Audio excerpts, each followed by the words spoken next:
యేసుక్రీస్తు మరణించి తిరిగి లేచింది ఆదివారం. ప్రభు దినము అనే ఒక నూతన దినము ప్రారంభమైంది. ఎందుకని? మన విశ్వాసానికి ఆధారము యేసుక్రీస్తు యొక్క జన్మ కాదు, యేసుక్రీస్తు యొక్క మరణము కాదు. మరేమిటి? యేసుక్రీస్తు మరణాన్ని గెలిచి తిరిగి లేచిన పునరుద్ధానం మీద మన విశ్వాసం ఆధారపడి ఉంది. ఎంతోమంది జన్మించారు, యేసు అలాగే జన్మించాడు అని అంటారు వాళ్ళు.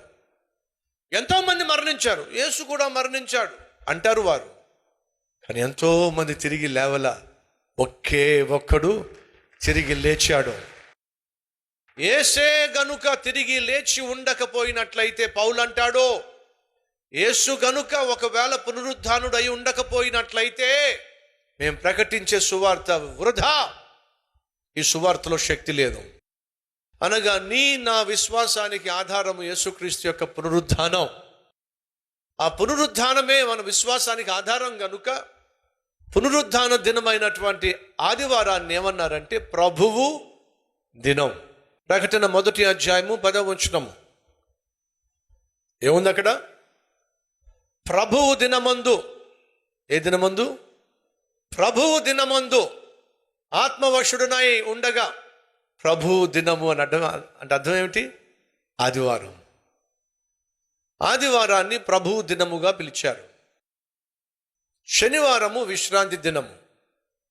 మన విశ్వాసానికి ఆధారము యేసుక్రీస్తు పునరుద్ధానమే గనుక ఆదివారం కూడా శిష్యులు దేవుని సన్నిధికి వచ్చి ఆరాధించడం ప్రారంభించారు. క్రైస్తవ విశ్వాసులుగా వారి విశ్వాసానికి ఆధారమైనటువంటి క్రీస్తు పునరుద్ధానాన్ని దృష్టిలో పెట్టుకొని పునరుద్ధాన దినమందు ఆదివారం దేవుణ్ణి ఆరాధించడానికి వాళ్ళు దేవుని సన్నిధికి వచ్చారు. యూదులు యథావిధిగా శనివారము సబాత్ విశ్రాంతి దినాన్ని ఆచరిస్తున్నా అదే శిష్యులు క్రైస్తవులు ఆదివారము సంఘముగా సమాజముగా కూడుకోవడం ప్రారంభించారు. ఈరోజు నీకు నాకు నేను కలిగి ఉన్న విశ్వాసానికి ఆధారం ఏం చెప్పండి? యేసుక్రీస్తు యొక్క పునరుద్ధానం. అది ఏ రోజు చెప్పండి? ఆదివారం. అది ఏ దినమో చెప్పండి? పునరుద్ధాన దినం. అది ఏ దినమో చెప్పండి? ప్రభువు దినం.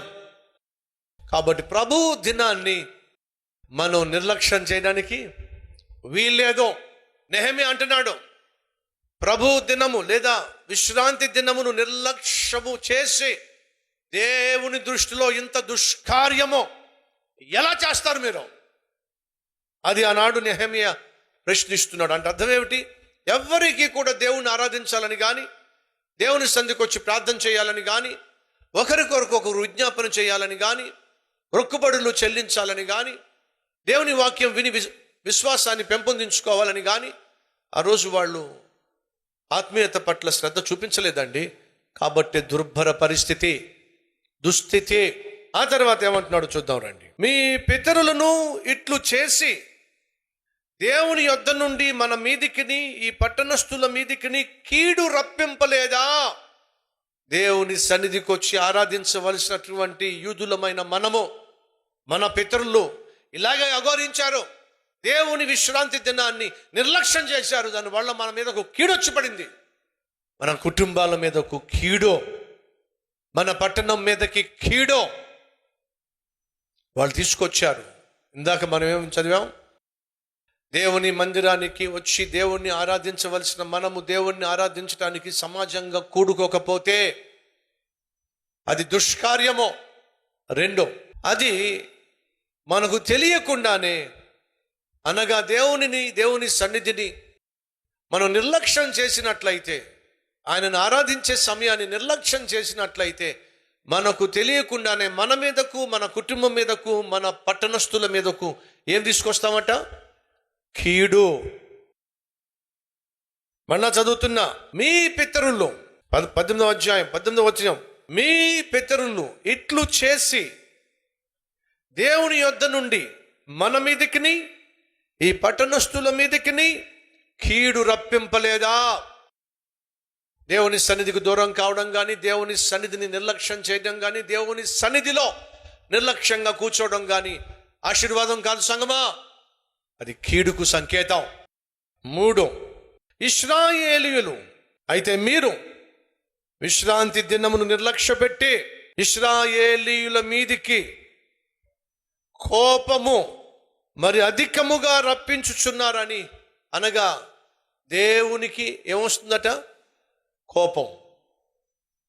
దేవుని సన్నిధికి వచ్చి ఆరాధించవలసిన మనం, దేవుని సన్నిధిలో కనిపించవలసిన మనం ఆ కారణాలు ఈ కారణాలు చెప్పి ఏదో విధంగా తప్పించుకొని దేవుని సన్నిధిలో వారంలో ఒక్కరోజైనా 2 గంటల సేపు అయినా ఆయన సన్నిధికి వచ్చి ఆరాధించడం నీకు కష్టంగా ఉన్నట్లయితే నువ్వు వినో, నీకు తెలియకుండానే నీ కుటుంబం మీదకి నువ్వు కీడు తీసుకొస్తున్నావు, నీకు తెలియకుండానే దేవుని కోపాన్ని రేపుతున్నావు, నీకు తెలియకుండానే దేవుని దృష్టిలో దుష్కార్యము చేస్తున్నావు.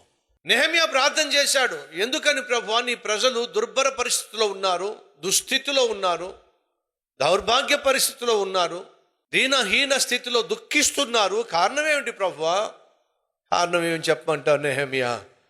నా ప్రజలు నన్ను మర్చిపోయారు, నన్ను ఆరాధించటం మానేశారు, నా సన్నిధికి వచ్చి నన్ను ఘనపరచటం, స్తుతించటం, బలులు అర్పించటం మానేశారు. మోషే ఇచ్చినటువంటి ధర్మశాస్త్రాన్ని పక్కన పెట్టేశారు. ప్రజలు నడిపించవలసిన పెద్దలేమో ఇష్టానుసారంగా జీవిస్తున్నారు. పవిత్రమైనటువంటి ఆ మందిరం పైనేమో ఎవడెవన్నో తీసుకొచ్చి కూర్చోబెడుతున్నారు. ఈరోజు ప్రభువుకు మాట ఇస్తావా? ప్రభువా, నువ్వు తప్ప నా హృదయంలో ఎవరు ఉండడానికి వీల్లేదయ్యా, ఎవరిని రానివ్వనయ్యా, ఎవరికి దేనికి అపవిత్రమైన దానికి నా హృదయంలో చోటు ఇవ్వను నాయనా. ఒకవేళ నువ్వు చోటిస్తే నా బ్రతుకు దుర్భరం అయిపోతుంది, దౌర్భాగ్యం అయిపోతుంది, దుస్థితికి చేరిపోతుంది, దుఃఖమయం అయిపోతుంది. ఆయన నన్ను క్షమించాయా, నన్ను మన్నించాయా. ప్రార్థన చేద్దామా?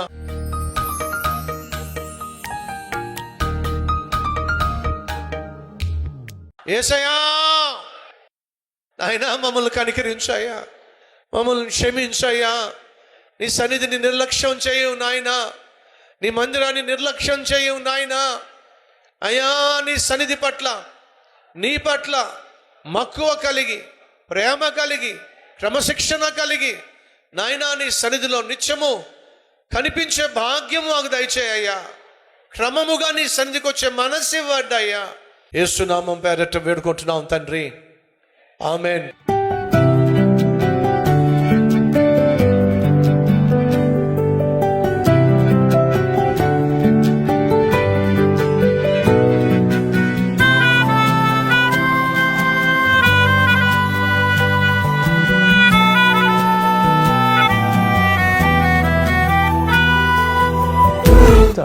డైలీ డివోషన్ మీకు ఆశీర్వాదకరంగా ఉంటే 10 మందికి షేర్ చేయండి, లైక్ చేయండి, అలాగే ఖచ్చితంగా కామెంట్ పెట్టండి. మళ్ళీ రేపు ఇదే సమయంలో మరొక అద్భుతమైన డైలీ డివోషన్ మీ ముందుకు రాబోతున్నాను. అంతవరకు సెలవు.